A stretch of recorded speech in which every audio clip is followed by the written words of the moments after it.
Hello student, welcome to ID 24/7 Bengali. যারা যারা ক্লাসে আছো একটু কনফার্ম করবে যে তোমরা আমাকে প্রপারলি শুনতে পাচ্ছ কিনা। আর যদি শুনতে পেয়ে থাকো তাহলে লিঙ্কটাকে প্লিজ একটু শেয়ার করে দেবে। ভারত এবং বাংলাদেশের মধ্যে একটা কূটনৈতিক সম্পর্ক যেটা আস্তে আস্তে আরো খারাপ হতে চলেছে।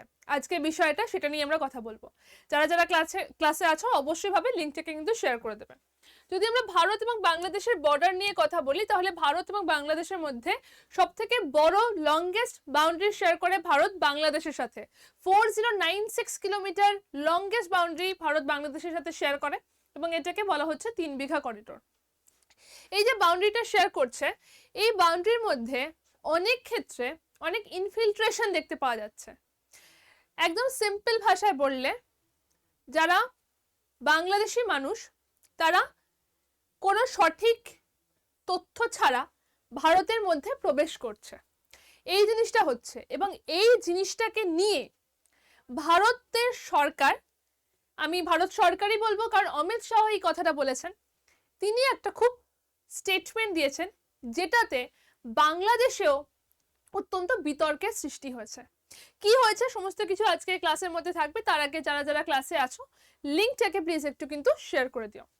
বাংলাদেশ যদি বলা হয়, বাংলাদেশের যে গভর্নমেন্ট এখন রয়েছে তারা অমিত শাহ যে ইনফিল্ট্রেশন বা ঝাড়খণ্ডে যে সভাটা হয়েছে, ঝাড়খণ্ডের সভার মধ্যে তিনি যে ইনফিল্ট্রেশনের কথা বলেছেন, তিনি যে অ্যাকচুয়াল স্টেটমেন্ট দিয়েছেন, তার অত্যন্ত বেশি বিরোধিতা করেছে বাংলাদেশ গভর্নমেন্ট। বাংলাদেশ গভর্নমেন্ট ঝাড়খণ্ডে যে র্যালি হয়েছে তাতে অমিত শাহ বলেছেন যে কথাটা, তার বিরুদ্ধে তারা প্রোটেস্ট করেছেন, তারা বিদ্রোহ জানিয়েছেন। যদিও এখানে বলে রাখা দরকার, বাংলাদেশে কিন্তু এখন কোনো স্টেটি গভর্নমেন্ট নেই। যে ইন্টারমিডিয়েট যে সরকার রয়েছে তাদের থেকেই জানা গেছে তারা একটা স্ট্রং প্রোটেস্ট করেছে। অমিত শাহ এইভাবে বাংলাদেশে মানুষদের নিয়ে এইরকম কথা বলেছেন তার এগেনস্টে। এবার আসা যাক যে তিনি কি বলেছেন। যদি ভারত এবং বাংলাদেশের ম্যাপটা দেখা যায়, এই হয়ে যাচ্ছে ভারত এবং বাংলাদেশের বর্ডার, এই হয়েছে ভারত এবং বাংলাদেশের বর্ডার। যদিও ঝাড়খণ্ডের সঙ্গে ডিরেক্টলি বাংলাদেশ কোনো বর্ডার শেয়ার করে না, ঝাড়খণ্ডের সঙ্গে করে না, কিন্তু পশ্চিমবঙ্গের সাথে বর্ডার শেয়ার করে। তবুও এই যে জায়গাটা রয়েছে এটা অত্যন্ত সরু একটা জায়গা। আমি কালারটাকে একটু চেঞ্জ করে দেখাচ্ছি। এই যে জায়গাটা রয়েছে সেটা অত্যন্ত সরু ন্যারো একটা জায়গা, এবং এই জায়গাতেই বাংলাদেশ থেকে ঝাড়খণ্ডেও কিন্তু অনেক রকম ইনফিল্ট্রেশন হচ্ছে বলে তারা মনে করছেন। এবং যদি দেখা যায় যে এখান থেকে বাংলাদেশের থেকে ঝাড়খণ্ডে অনেক বেশি ইনফিল্ট্রেশন হচ্ছে, এই জায়গাটা তো ন্যারো জায়গা হওয়ার কারণে, তাই জন্য বাংলাদেশের মানুষের পরিমাণ ঝাড়খণ্ডেও বৃদ্ধি পাচ্ছে। ঝাড়খণ্ড হাইকোর্ট, এখানে একটা ডিরেক্টলি বলা হয়েছে, ঝাড়খণ্ড হাইকোর্ট সেই স্টেট গভর্নমেন্টকে বলেছে লিগাল অ্যাকশন বা ইমিগ্রেশন যদি হয়ে থাকে বাংলাদেশে, তার এগেনস্টে লিগাল অ্যাকশন নেওয়ার কথাও কিন্তু ঝাড়খণ্ড হাইকোর্ট এখানে জানিয়েছেন। এবং এই সূত্র ধরেই অমিত শাহ ক্লেম করেছেন যে যদি দেখা যায় যে বিজেপি গভর্নমেন্ট এখানে আসে তাহলে এই জিনিসটা আর হবে না। এবং তিনি আরো অনেক তথ্য ধরে বলেছেন যে এইখানে যে ট্রাইবাল পপুলেশন রয়েছে সেই ট্রাইবাল পপুলেশনের পরিমাণও কমে যাচ্ছে, এবং সেই জায়গায় ইনফিল্ট্রেটেড যে আর অন্য দেশ থেকে যারা আসছেন তাদের পরিমাণ অনেক বেশি হয়ে যাচ্ছে।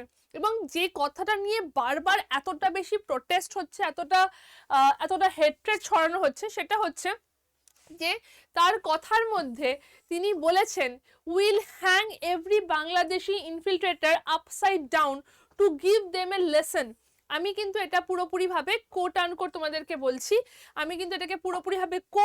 তোমাদেরকে বলছি, তিনি বলেছেন যদি ঝাড়খণ্ডে বিজেপি গভর্নমেন্ট আসে তাহলে এখানে একটা উচিত শিক্ষা দেওয়া হবে, এবং উচিত শিক্ষা বলতে তিনি বলেছেন we will hang every Bangladeshi infiltrator, যারা ভুলভাবে প্রবেশ করেছে, যারা মাইগ্রেশন করে ভুলভাবে এসছে, তাদেরকে আপসাইড ডাউন করে তাদেরকে একটা লেসন দেওয়া হবে।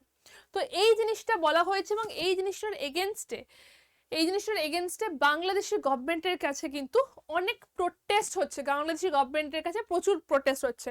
ঢাকাতে এখানে এই কথাটার এগেনস্টে প্রোটেস্ট হয়েছে, এবং বাংলাদেশি গভর্নমেন্টও এই কথাটার আপত্তি জানিয়েছে, এবং বলা হয়েছে এই কথাটার এগেনস্টে তাদের জন্য আমরা অ্যাপোলোজাইজ করি।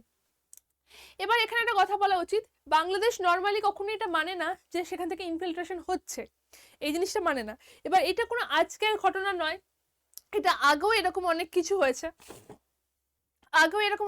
হয়েছে, তার কারণ শেখ হাসিনার সময়ও যখন আমাদের সিএএ হচ্ছিল, তখন যদি আমাদের দেশ থেকে কেউ ওদের দেশে নাই যায় তাহলে আমি ভয় কেন পাবো? শেখ হাসিনার সময় কিন্তু এর জিনিসটা উল্টো দেখা যায়।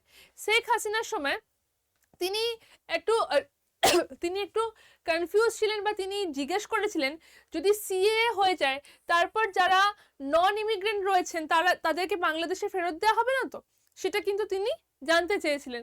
তাহলে তিনি যদি এতটাই কনফিডেন্ট থাকতেন যে এখান থেকে কোনো কিছু ইনফিল্ট্রেশন হচ্ছে না, তাহলে এই কথাটা তিনি কেন বলতেন? তো এটা অনেকদিন আগে থেকেই হচ্ছিল, অনেকদিন আগে থেকেই জিনিসটা ছিল, এবং বর্তমানে বাংলাদেশে এইরকম পরিস্থিতি হওয়ার জন্য এটা কিন্তু আরো বেশি লেভেলে হচ্ছে। এবং তাই জন্যই যদি অমিত শাহের এই কথাটা হয়ে থাকে, তার এগেনস্টে বাংলাদেশে কিন্তু অত্যন্ত প্রোটেস্ট চলছে। এই কথাটা ঠিক কি ভুল সেটা আমি কোনো কথা বলবো না, সেটা তোমরা কমেন্ট সেকশনে জানাবে, কিন্তু এই কথাটা বলা হয়েছে এবং তার এগেনস্টে বাংলাদেশের মানুষ স্ট্রংলি এর প্রোটেস্ট করেছেন, এবং এটার জন্য ভারত এবং বাংলাদেশের কূটনৈতিক সম্পর্ক কিন্তু আরো খারাপ হচ্ছে। অলরেডি বাংলাদেশে অনেক অ্যান্টি ইন্ডিয়ান মুভমেন্ট হয়ে থাকছে, অ্যান্টি ইন্ডিয়ান মনোভাব ওখানে থেকে থাকছে, এবং তারপরও ইনফিল্ট্রেশন নিয়ে এই ধরনের কথা বলার পর এটা কিন্তু আরো ট্রিগার করবে। তো চলো, এই ছিল আজকে তোমাদের একটা ছোট্ট করে কনসেপ্ট আমি বলছিলাম যে অ্যাকচুয়ালি কি হয়েছে। আমাদের অ্যাপটা যারা ডাউনলোড করতে চাইছো তারা অবশ্যই ভাবে ADDA24/7 অ্যাপটাকে ডাউনলোড করে রেখো। অ্যাপটা ডাউনলোড করার প্রসেস হচ্ছে, আমার যে ক্লাস চলছে তার ডেসক্রিপশন বক্সে গিয়ে দেখবে সৌম্যা গাঙ্গুলি নাম লেখা একটা লিঙ্ক রয়েছে, সেটাতে ক্লিক করলে install state exam, West Bengal state এক্সামে গেলে তোমরা আমাদের অ্যাপটা এখান থেকে দেখতে পাবে, এবং এবার অ্যাপটা দেখতে পেয়ে সেখানে মেল আইডি দিয়ে ডাউনলোড মানে লগ ইন করতে হবে। আমাদের যে চ্যানেল রয়েছে ADDA24/7 Bengali, ADDA24/7 WBCS topper এবং রেল পুলিশ, অবশ্যই ভাবে সাবস্ক্রাইব করে রাখো এই ধরনের আরো অনেক কন্টেন্টের জন্য।